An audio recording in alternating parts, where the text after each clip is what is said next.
వచ్చిన మీ అందరికి కూడా ప్రభు నామంలో ప్రత్యేకమైన వందనాలు. వందనాలు చెప్పరా? వందనాలు కనబడాలి, వందనాలు వినబడాలి. మీ పక్కోళ్ళు కూడా చెప్పండి వందనాలు. రైట్, మంచిది దేవుని బిడ్డలారా. మరి నిజంగా దేవుని సేవకులు ఆయన వాక్యంలో ఈ గ్రామ పరిస్థితులు చెప్తున్నప్పుడు నన్ను ఒక అబ్బాయి తీసుకొచ్చాడు. షార్ట్ కట్లో వెళ్తున్నామని చెప్పాడు. ఇప్పుడే ఇలాగుంది, మరి ఇక్కడ పరిస్థితులు చాలా కాలం క్రితం దేవుని దాసులు ప్రభు దర్శనాన్ని బట్టి ఈ గ్రామానికి రావటం ద్వారా ఇంత గొప్ప వెలుగు వచ్చిందని, ఎన్ని ఆత్మలు రక్షించబడ్డాయని నా హృదయంలో నేను ప్రభుని ఎంతో స్తుతించాను. ఆయన ప్రయాస క్రీస్తునందు వృధా కాకుండా మరి దైవజనులు వారి కుమారులు కూడా ఇదే సేవలో కొనసాగటం చాలా సంతోషదాయకం. మంచి దేవుని బిడ్డల, సమయం చాలా తక్కువ ఉంది. నేనైతే ప్రతిరోజు నాకు మీటింగ్స్ ఉంటాయి. మరి బాగా అలసిపోయా. నేను కూడా కూర్చుని చెప్పాలని ఆశ ఉంది, కానీ మీరైతే పడుకుని ఉంటారేమో అని భయం ఉంది. కాబట్టి నేను కూర్చుని చెప్పను, మీరు పడుకుని వినొద్దు. కొద్దిసేపు దేవుని వాక్యంలోకి వెళదాం. నన్నుగా నేను మీకు పరిచయం చేసుకోవాలి కాబట్టి, మాది రాజమండ్రి పట్టణం. రాజమండ్రి అనగానే గోదావరి మీకు జ్ఞాపకం వస్తుంది. గోదావరి ఒడ్డున ఆనుకొని ఉండేది రాజమండ్రి. మా సొంత ఊరు రాజమండ్రి. అయితే మా కుటుంబంలో మొట్టమొదటిగా మా తండ్రి గారు యేసుప్రభు నమ్ముకున్నారు. ఎందుకు నమ్ముకున్నారు మా నాన్నగారు అంటే, మా నాన్నగారికి ముందుగా 3 అందమైన అబ్బాయిలు పుట్టి చనిపోయారు. దాంతో మా నాయనమ్మ గారు, తాతగారు చాలా దుఃఖంతో నెలలు గడుపుతూ ఉండేవారు. ఆ పరిస్థితిలో చివరికి మా నాన్నగారు ఒక్కరే మిగిలారు. దాంతో చాలా సంతోషభరితులయ్యారు మా తాతగారు, నాయనమ్మ గారు. తర్వాత మా నాన్నగారు చక్కగా పెరుగుతూ బాల్య దినాల్లో ఉగ్గుపాలతో భక్తి నూరు పోశారు మా నాన్నగారికి. కాబట్టి చిన్నప్పటి నుంచి కూడా దేవుడు అంటే అమితమైన ప్రేమ. దేవుడు ఎవరో తెలియదు, కానీ తల్లిదండ్రులు చెప్పిన మాటను బట్టి అన్ని దేవుళ్లను ఆయన ఆరాధించేవాడు. తర్వాత ఎలిమెంటరీ స్కూల్ అయిపోయింది, హై స్కూల్కి వెళ్ళారు. హై స్కూల్కి వెళ్ళిన తర్వాత ఒకరోజు మా తాతగారు పిలిచి, నాయనా ఇక నీకు చదువు చాలరా, నీకు చాలా బాధ్యతలు అప్పగించాలి, నువ్వు ఒకే కుమారుడవు, ఇంటి నిండా 100 కాసులు బంగారం ఉండేది. అంటే మా తాతగారు బంగారు పని చేసేవారు. ఆ దినాల్లో జమీందారులు వాళ్ళందరూ కూడా మా ఇంటికి వచ్చి బంగారు పని చేయించుకునేవారు. కాబట్టి బంగారం ఇంటి నిండా ఉండేది. 20 మంది బంగారు పని చేసే పని వాళ్ళు ఉండేవారు. కాబట్టి మా నాన్నగారు తండ్రి మాట విని, సరే నేను చదువు ఆపేస్తాను అని బంగారు పనిలోకి వచ్చారు. ఆయన చాలా జ్ఞానం కలిగిన వాడు, తెలివైన వాడు, భక్తిపరుడు కనుక తల్లిదండ్రులకు చాలా విధేయుడిగా ఉంటూ మరి బంగారు పనిలో మంచి నేర్పరి అయిన పనివాడయ్యాడు. ఆయన సొంత జ్ఞానంతో ఎవ్వరు చేయని విలువైన వడ్డాణాలు, ఇంకా అరవంకీలు, ఇట్లా బహు విలువైన వస్తువులు చేసేవారు. ఆ క్రమంలో ఒకరోజు అనుకున్నారు, నాకు 3 అన్నయ్యలు చనిపోయారు, నేను ఒక్కడే బతికాను, కాబట్టి దేవుడు నన్ను బతికించాడు కనుక దేవుళ్ళను తయారు చేద్దాం అని వెండితో బంగారంతో విగ్రహాలు చేసేవారు. దాంట్లో ఇంకా పేరు తెచ్చుకున్నారు. ఒకరోజు ఆయన చేసిన వస్తువు, ఆ విగ్రహాల్లో కొన్ని విగ్రహాలు ఆయన ముందుంటే వాటిని చూసి, అబ్బా నేనే చేశాను, ఇంత అందంగా చేశాను, చేశాను, అంతా బాగుంది, కానీ ప్రాణంపై లేకపోయినా ప్రాణం పోస్తే ఎంత బాగుండేది అని ఆయన మనసులో అనిపించింది. ప్రాణం పోయటం ఎవరికి సాధ్యం? మనకు ప్రాణం తీయటం వచ్చు, కానీ ప్రాణం పోయటం వచ్చా? రాదు. కాబట్టి తల్లి గర్భంలో చిన్న పాలబొట్టు వలె పడి నన్ను ఇంత అందంగా చేసిన ఆ శిల్పి ఎవరు, దేవుడెవరు తెలుసుకోవాలి. నాకు జన్మనిచ్చిన తల్లిని చూశాను, తండ్రిని చూశాను, కానీ నన్ను చేసిన దేవుని చూడలేదు అని గొప్ప ఆశతో దేవుడు ఎవరు, నన్ను చేసిన వాడెవరు అని ఆ దినాల్లో మరి తండ్రిని అడిగారు. ఆయన చెప్పలేకపోయాడు. పెద్ద పెద్ద గురువుల దగ్గరికి, ప్రధాన పూజారుల దగ్గరికి పోయి వాళ్ళందరిని అడిగితే వాళ్ళకి తెలిస్తే కదా చెప్పడానికి. అందరూ దేవుళ్ళు అంటే అందరూ దేవుళ్ళు ఎట్లా అవుతారు? అందరూ నాకు తండ్రి అవుతారా? నాకు ఒక తండ్రి ఉన్నాడు, ఆయన నేను చూశాను, నేను గుర్తుపడతా. అలాగే దేవుడు అనేవాడు ఒక్కడే ఉంటాడు, సూర్యుడు అనేవాడు ఒక్కడే ఉంటాడు. అట్లాగే తన సొంత జ్ఞానంతో ఆయన ప్రశ్న వేసుకుని ఎవరిని అడిగినా సరే అందరూ దేవుళ్ళు అని చెప్పారు తప్ప ఇదిగో ఇతరే దేవుడు అని చెప్పలేదు. అప్పుడు మరొకసారి ఈ దేవుళ్ళు ఉన్నారని ప్రజలందరూ ఎక్కడికి వెళ్తున్నారో అవన్నీ తిరిగి వచ్చారు. అవన్నీ కూడా చెక్కతో, లోహంతో, రాతితో చేయబడ్డాయి, మన జాతి వారు చేశారు. నేనైతే వెండితో, బంగారంతో చేశాను, ఇవి దేవుళ్ళు కాదు, మనుషుల చేతి పనులే అని తెలుసుకున్నారు. తర్వాత అన్ని గ్రంథాలు చదవటం ప్రారంభించారు, కానీ ఏమీ సంతోషం లేదు. చివరికి క్రైస్తవులు మాది పరిశుద్ధ గ్రంథం అంటున్నారు. ఇంత గొప్ప పేరు ఎలా వచ్చింది పుస్తకానికి అని బైబిల్ కొనుక్కొని, కరెంటు లేని రోజులు అవి, అర్ధరాత్రి కిరసనాల దీపం వెలిగించుకొని ఆ దీప కాంతిలో బైబిల్ చక్కగా పఠిస్తూ భక్తితో చదువుతుండేవారు. అలాగా బైబిల్ చదువుతున్నప్పుడు బైబిల్లో ఒక మాట ఉంది, ఆశ గల ప్రాణాన్ని దేవుడు తృప్తిపరుస్తాడు. మా నాన్నగారి ఆశ ఏంటి? దేవుడు ఎవరో తెలుసుకోవాలి. అలాగే పరలోకమందున దేవునికి ఒక ఆశ ఉందట. పరలోకమందున దేవునికి ఏం ఆశ ఉంది? వివేకము కలిగి దేవుని వెతుకువారు కలరేమో అని దేవుడు ఆకాశం నుండి చూసి నరులను పరిశీలన చేస్తుంటే దేవుడికి ఎవరు దొరికారు? మా నాన్నగారు దొరికారు. ఇంకంతే, దేవుడు తిన్నగా వచ్చి మా నాన్నగారు ఒళ్ళో కూర్చున్నాడు. దేవుడు ఒళ్ళో కూర్చుంటాడా? ఏమా, ఇదిగో ఆది యందు వాక్యం ఉండెను, వాక్యము దేవుని యొద్ద ఉండెను, వాక్యము దేవుడై. కాబట్టి ఇది వాక్యమే దేవుడు కనుక ఇక దేవుడు బాగా దగ్గరగా వచ్చాడు. ఇంకా మా నాన్నగారు బైబిల్ తెరిస్తే దేవుడు కనబడుతున్నాడు, ఆయన మాటలు వినబడుతున్నాయి. అట్లాగా రోజు బైబిల్ క్షుణ్ణంగా చదువుతూ అలాగ బైబిల్ అంతా పూర్తి చేశారు. మళ్ళా చదివారు. బైబిల్లో తెలియని విషయాలు ఏమైనా ఉంటే ఇలాంటి పాల్ మార్టిన్ గారు లాంటి దైవజనులు ఆ రోజులో వెతుక్కుంటూ వాళ్ళ దగ్గరికి వెళ్ళి వాళ్ళ పాదాల దగ్గర కూర్చుని, అయ్యా ఇది నాకు అర్థం కాలేదు బైబిల్లో, ఇదేంటి అని అడిగితే వాళ్ళు చక్కగా అరటిపండు వచ్చినట్టు చెప్పేవారట. తర్వాత నమ్మి బాప్తిసం పొందిన వాడు రక్షించబడని ఉంది, ఆ బాప్తిసం అంటే ఏంటని అడిగితే అది కూడా చక్కగా చెప్పారట. అప్పుడు ఇంకా నేను నమ్మాను ఆయన నా దేవుడని, ఇంకా ఆలస్యం ఎందుకు, బాప్తిజం తీసుకోవాలని మా నాన్నగారు మరి చాలా ఆటంకాలు వచ్చాయి. మా తాతగారు అయితే కొట్టారు, మన కులం ఏంటి, మన గోత్రం ఏంటి, ఇంత నిష్టగా మనం బ్రతుకుతున్నాం, తడిమడి ఆచారాలతో. అప్పుడు నీసు మాంసాలు కూడా తినేవారు కాదు. అలాంటి రోజుల్లో ఇదేంట్రా కొత్తగా మళ్ళీ ఈ దేవుని నమ్ముకున్నావు, పరువు తీస్తున్నావు అని రకరకాల చెప్తే, నేను పరువు కాపాడుకుంటున్నాను, నాకు పరువు పెరుగుతుంది దేవుణ్ణి నమ్ముకోవటం వల్ల అని మా నాన్నగారు ఒక రోజున నిర్ణయించి బాప్తిసం తీసుకున్నారు. చాలా ఆటంకాలు వచ్చాయి. అయితే మా ఇంటి చుట్టూ కాముట్లు, బ్రాహ్మణులు తప్ప వేరే క్యాస్ట్ ఉండేవారు కాదు.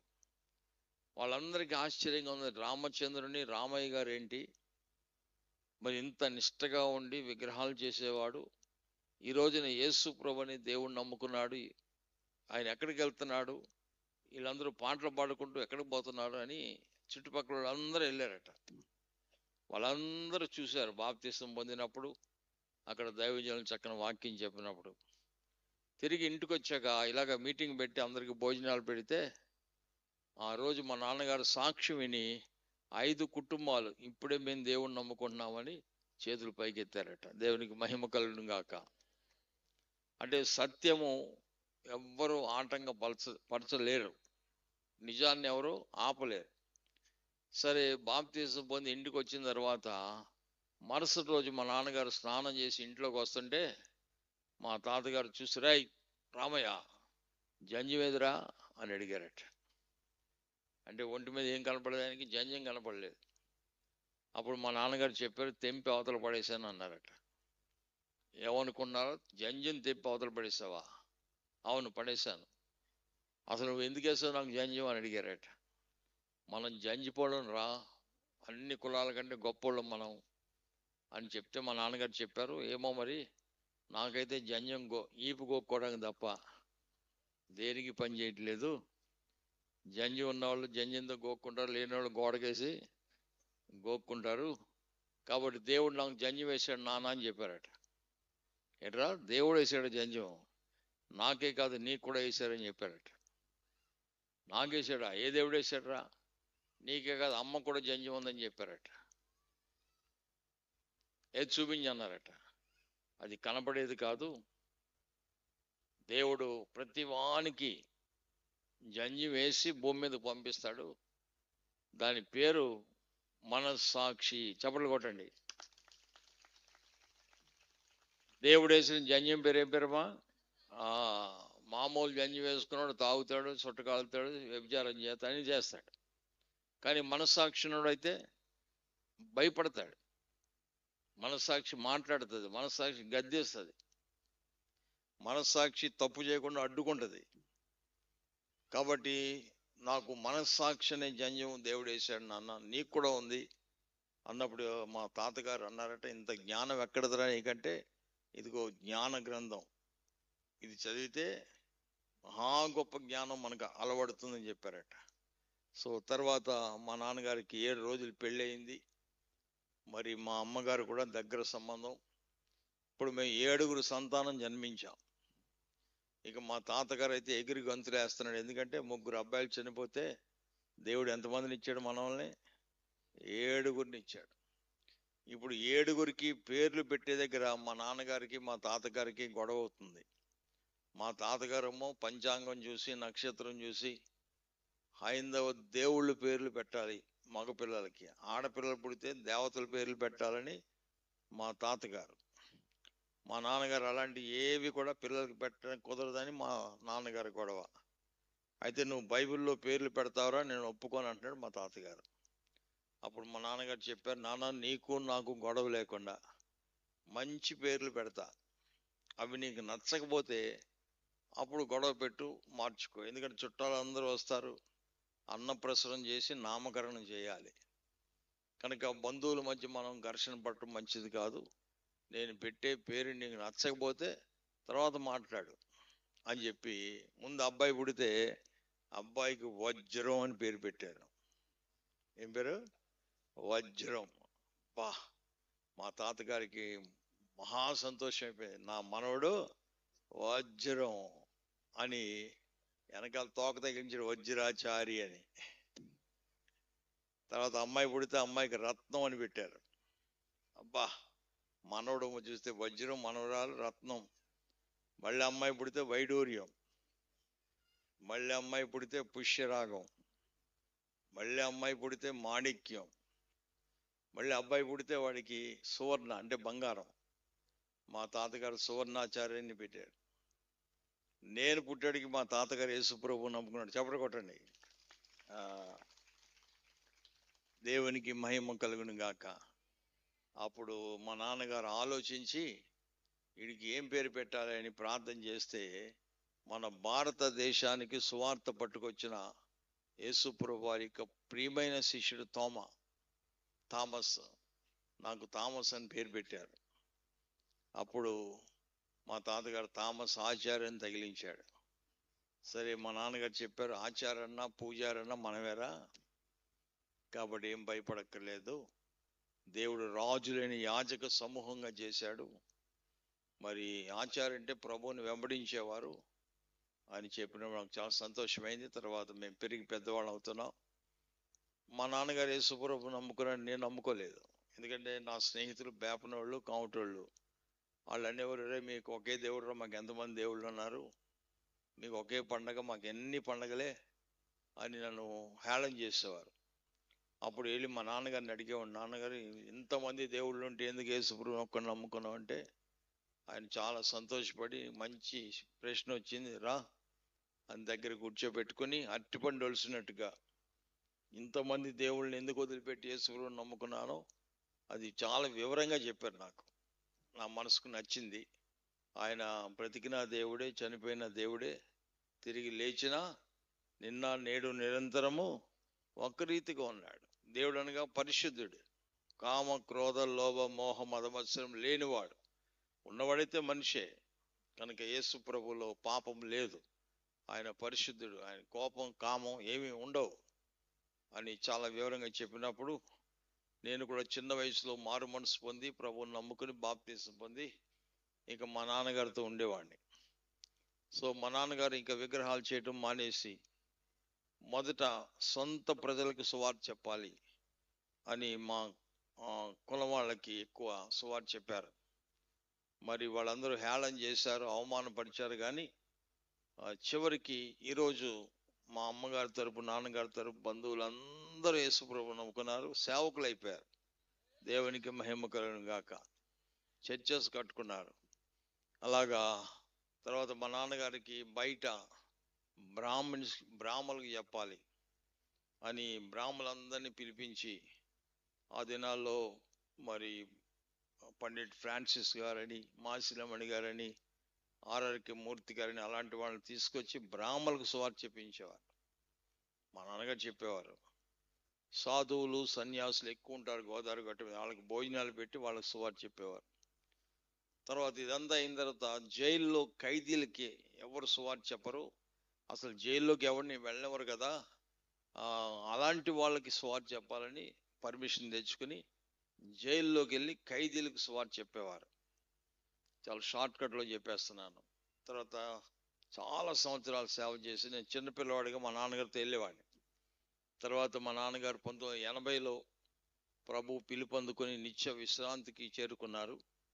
తర్వాత 83లో ప్రభుత్వం వారు నాకు పర్మిషన్ ఇచ్చారు జైల్లోకి వెళ్ళి ఖైదీలకు సువార్త చెప్పమని. మరి అప్పటి నుంచి ఇప్పటి వరకు కూడా మరి జైల్లో ఖైదీలకి కరుడు గట్టిన నరహంతకులు, దొంగలు, మరి నక్సలైట్స్, రాడికల్స్, రకరకాల భయంకర క్రూరమైన మనుషుల మధ్య దేవుని వాక్యం చెప్పడం ప్రభు నాకు ఇచ్చిన గొప్ప పని. కాబట్టి ఎలాంటి ఖైదీలకైనా సువార్త చెప్పడం నాకు చాలా తేలిక, సులువుగా చెప్పేస్తా వాళ్ళకి. కానీ మీలాంటి రోజులు చెప్పడం భయం. ఎందుకో తెలుసా? జైల్లో ఉన్న వాళ్ళు పట్టబడ్డ దొంగలు, బయట ఉన్నవారు పట్టబడని దొంగలు కదా. దొంగలంతా ఎక్కడ ఉంటారు? మీ ఊళ్ళో ఉండరమ్మా? ఉంటారా? ఇంట్లోనే ఉంటారు కదా. భర్త జేబులు డబ్బులు ఆడోళ్ళు దాచేస్తారు. ఆడోళ్ళు దాచుకున్న డబ్బులు ఎతికి మగోళ్ళు పట్టుకుపోతారు.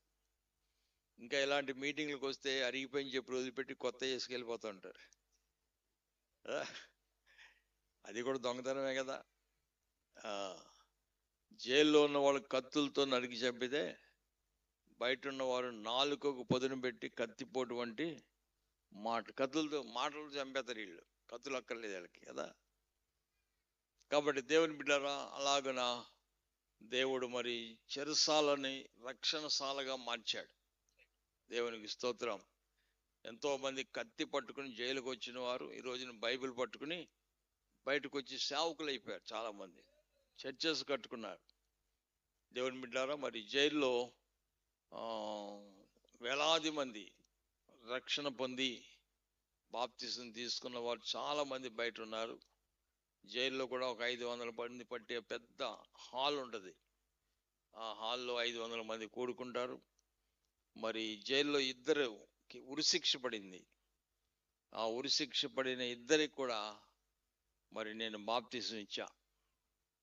లక్షవారం నాడు ఆ ఉరిశిక్ష సంగతి వాళ్ళకి చెప్పాం.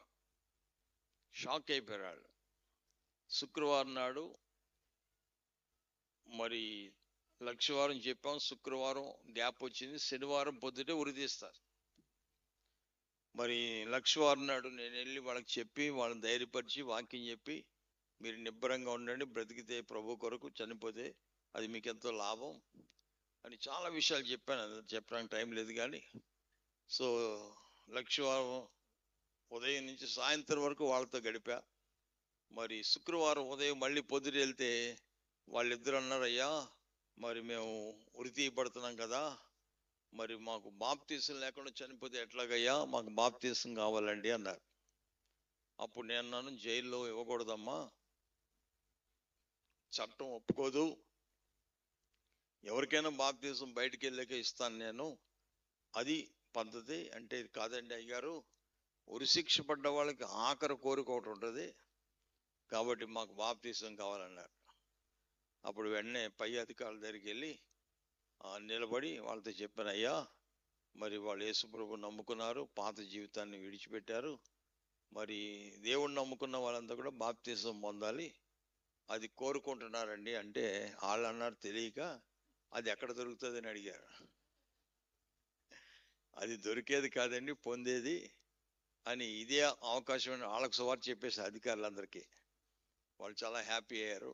ఓకే తప్పకుండా ఇవ్వండి అన్నారు. అలాగే బాప్తీసం ఇచ్చినప్పుడు వాళ్ళు అన్నారు, అయ్యగారు ఎప్పుడు ఇస్తున్నారు బాప్తీసం అన్నారు.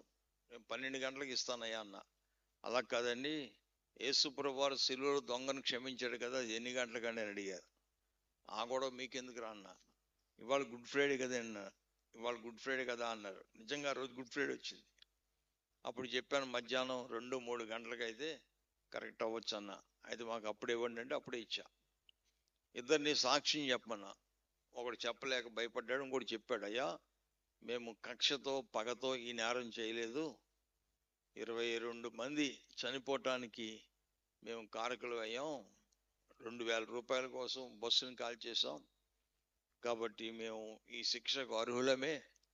కాకపోతే మేము మరి బాప్తిసం పొందిన తర్వాత దేవుని కొరకు ఏమైనా ఒక మంచి పని చేయాలి అని మా మనసులో ఉంది, కాబట్టి మమ్మల్ని ఉరి తీసిన వెంటనే మా ఇద్దరు నేత్రాలు తీసి నేత్రాలు లేని వారికి దానం చేయమని రాసి ఇచ్చేసామయ్యా. 2 కళ్ళు ఉండి నరకానికి పోయే కంటే 2 కళ్ళు లేకుండా వారు ప్రభు దగ్గరికి వెళ్తే ఆయన మాకు కొత్త నేత్రాలు ఇస్తాడు అని చక్కగా సాక్ష్యం చెప్పారు. అధికారులు అందరూ చాలా సంతోషపడ్డారు. ఇక చివరి రాత్రి అది. ఆ రాత్రి అయిన తెల్లవారు 3 గంటలకు లేపుతారు, స్నానం చేయించి కొత్త బట్టలు వేసి ఉరికమ్మం దగ్గరికి తీసుకొస్తారు. ఈలోగా నాకు మళ్ళీ వార్త వచ్చింది, అయ్యా పాస్టర్ గారు మరి బాప్తీసం ఉదయం 3 గంటలకి వాళ్ళని లేపి స్నానం చేయించి మరి ఆ ఉరికమ్మం దగ్గర తీసుకెళ్తారు కదా, చివరి ప్రార్థన మీరు చేయాలట, కాబట్టి మీరు రాత్రి అంతా ఇక్కడే ఉండాలంటే ఖచ్చితంగా ఉంటానని చెప్పాను. 3 గంటలకి మరి ఇద్దరు బాడీస్ తీసుకెళ్ళడానికి ఒక లారీ కిరాయి మాట్లాడుకున్నారు. వైజాగ్ నుంచి ఇద్దరు కళ్ళు తీసుకోవటానికి జ్యోతి ఐ సంస్థ వారు వారి వాహనంతో వచ్చారు.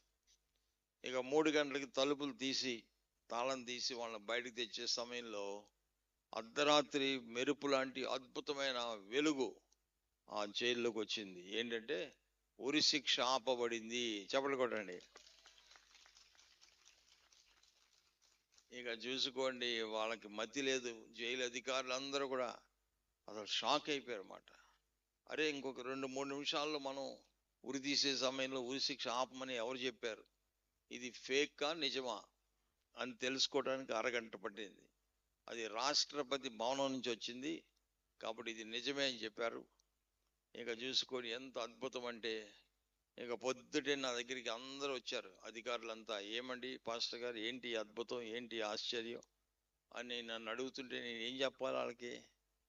అప్పుడు వాక్యం చెప్పాను. ఏం చెప్తాను వాక్యం, భూమి ఆకాశాలు గతించిన నా మాటలు గతించవు. ఏ మాటలు, నమ్మి బాప్తిసం పొందినవాడు రక్షించబడతాడు, నమ్మని వానికైతే శిక్ష విధించబడుతుంది.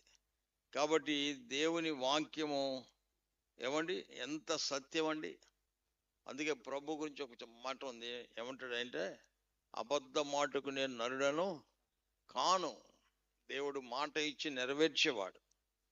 కాబట్టి వాళ్ళు బాప్తిసం పొందడం ద్వారా దేవుడు అద్భుతంగా మరి ఆ ఉరి శిక్షను తప్పించి జీవిత కాలపు శిక్ష వేశారు. వాళ్ళు ఇంకా జైల్లోనే ఉన్నారు.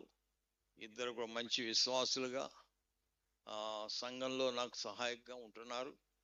అలాగే నా దేవుని బిడ్డారా, జైలు లోపల అలాగే విడుదల ఇంటికి వెళ్ళిపోయిన తర్వాత వాళ్ళ ఇంటికి వెళ్ళి మీటింగ్ పెట్టి పాండ్రంబాడి బాప్తీసం ఇచ్చి అక్కడ ఒక సంఘానికి అప్పగిస్తా. అది నా పరిచర్య మాట. కనుక ఆ పరిచర్య కోసం మీరందరూ ప్రార్థన చేయాలని నేను మిమ్మల్ని కోరుతున్నాను.